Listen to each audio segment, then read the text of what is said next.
それでは、クロージングセッションに入りたいと思います。クロージングセッションは、それぞれのテーマでモデレーターを務めていただきました瀬田先生、中川様にテーマの内容を総括していただき、そのハイライト及び得られた成果などをまとめていただきます。それではまずテーマ1から始めます。瀬田先生、よろしくお願いいたします。Okay. Yeah, thank you very much for continue to participate in the closing session. And the first session is creating sustainable urban life through smart regions.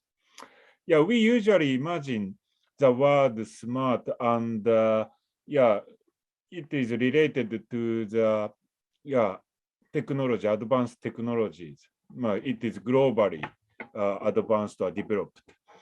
Yeah, but after I listened to the three presentations, I start to think that to introduce a smart technology, localization or local point of view seems to be very important. Yeah, Mr. Ori firstly explained about the Yokohama City's case. Yeah, Yokohama City is maybe one of the largest local government in the world. The population is nearly 4 million. And this city experienced and introduced many kinds of urban technologies on the way of urbanization. And the city accumulate their experience with many kinds of local advanced private companies. Yeah, such kind of accumulation becomes a kind of platform they named USA or Yokohama Urban Solution Alliance. And this is activated to the extension to the international development by the program called the YPORT program and extended, for example, to the Cebu Island in the Philippines. The second presentation presented by Mr. Kawamura is Mongolian cases. Yeah, Mongolia is, as you know, have plenty of natural resources, but he insists on the alternative socio-economy.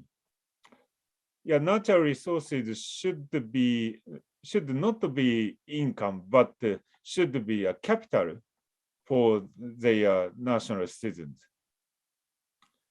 Yeah, in order to become, in order to realize such kind of new kind of socio-economy, smart technology is not just advanced, but to be applied appropriately.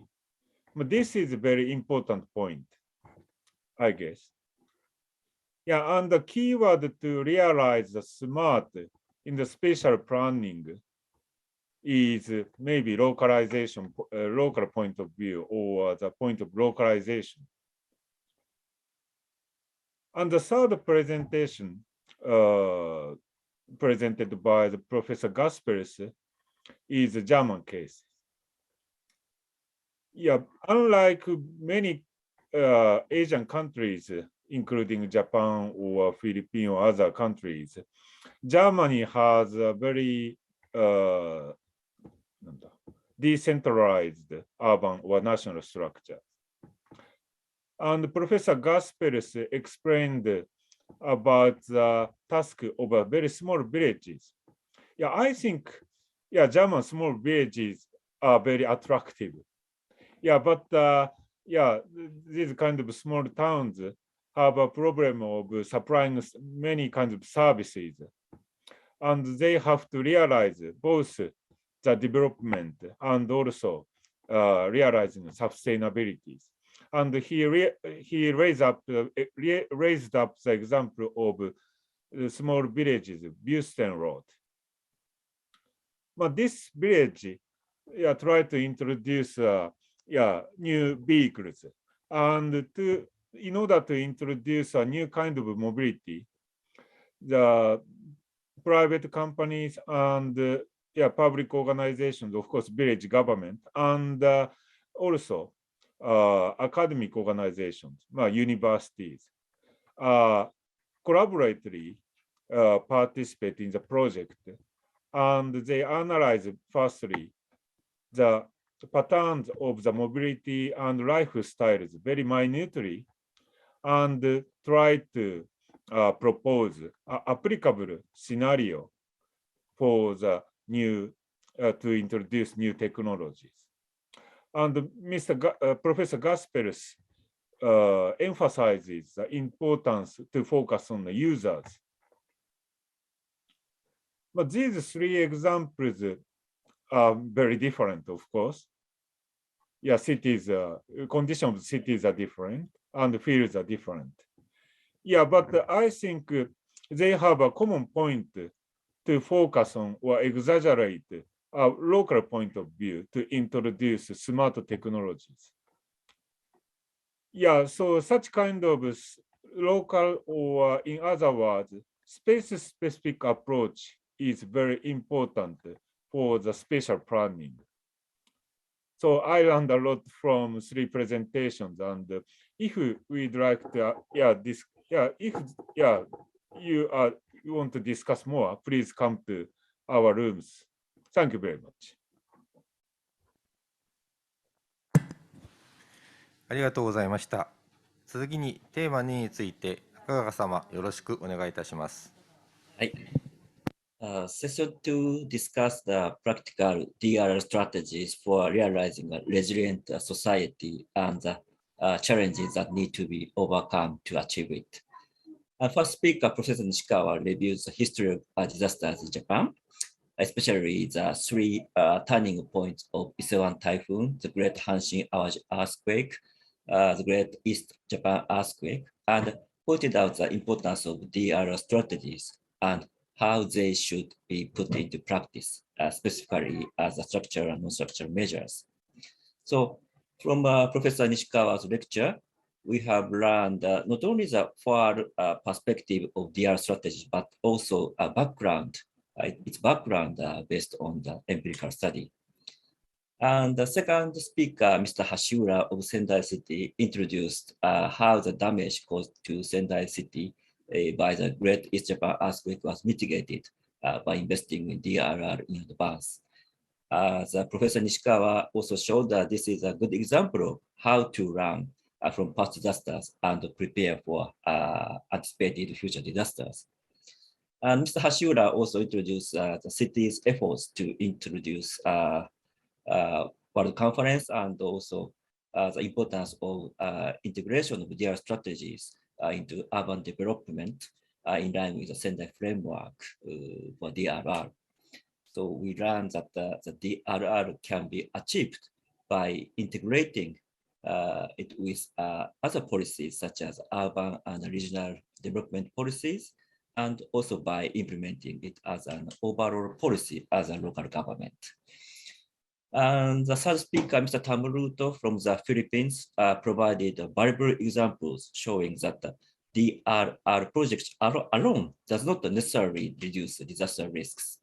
So Mr. Tamuruto introduced the need for well-considered plans when implementing post-disaster rehabilitations and relocations as other potential risks emerging from socioeconomic and cultural dimensions of the region need to be considered.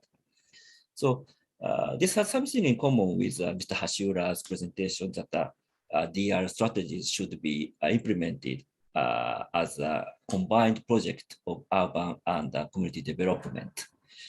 So after the presentations, we discussed the current challenges in the implementation of DRR and the solutions to overcome, and have received valuable comments from lecturers. Through three lecturers and the discussions, I think we can share three main points. First, DRR is indispensable for preventing recurrent disasters, and thus achieving sustainable development. The method has been well established by empirical research. Second, in its implementation, we should make consideration for other important factors that make up local context, such as livelihoods, economies, and cultures. And the third, therefore, the DRR should be implemented in integration with urban and regional development as a forward policy of national or local governments. So we didn't go into the details today because of the time constraints, but I'm sure the meeting was really thought-provoking. And today is a good starting point for us to consider promoting the DRR in the context of spatial planning. That's all from session 2. Thank you very much. ありがとうございました。本日、各テーマで取り上げられましたことを簡潔かつ明瞭にまとめていただき、ありがとうございます。重ねまして、瀬田様、中川様にお礼申し上げます。それでは、最後に、国土交通省大臣官房審議官、黒川純一から閉会の挨拶をさせていただきます。黒川審議官、よろしくお願いいたします。はい。国土交通省国土政策局の審議官をしています、黒川と申します。本日はお忙しい中、第4回 SPP 会合に参加いただきまして、誠にありがとうございました。今回の会合は、新型コロナウイルス変異株の世界的な流行によって、昨年に続きリモート開催となりましたが、逆にその強みを生かし、アジア、中東、アフリカ、ヨーロッパなど、世界各国から多くの方につながっていただくことができました。活発な議論ができましたことに感謝をいたします。また、素晴らしいプレゼンテーションをいただきました。すべてのスピーカーの方、皆様に感謝いたします。先ほど会議の全体総括として各セッションのモデレーターに議論をまとめていただきました。今回の会議では、ポストコロナ社会における国土計画の役割、また各国、各地域における国土、地域の状況や抱えている課題、解決策についての情報提供や共有がありました。それぞれ置かれている状況や抱えている課題は国によって異なりますが、お互いの経験を共有することで学び合い、それぞれの国が抱える課題の解決に向けた方策を考える際の一つの助けとしていただきたいと思います。この後、若干の休憩を挟み、参加者が個別に質問やディスカッションを行える交流サロンを開催いたします。本日のテーマであるスマートリージョンと防災、国土強靭化に関するサロンのほか、国土政策に全般についてのサロンも用意し、各モデレーターが待機しております。参加者の皆様はそれぞれ国土地域計画分野で多くの課題や疑問を抱えられていると思います。ぜひ交流サロンに移動し、ディスカッションしていただきたいと思います。本年は6月にポーランドで第11回世界都市フォーラムも開催される予定です。また、SPP 会合は次回の開催も予定しています。皆さんにまたお会いできることを楽しみにしています。その日まで皆さん、どうかお元気でお過ごしください。本日はどうもありがとうございました。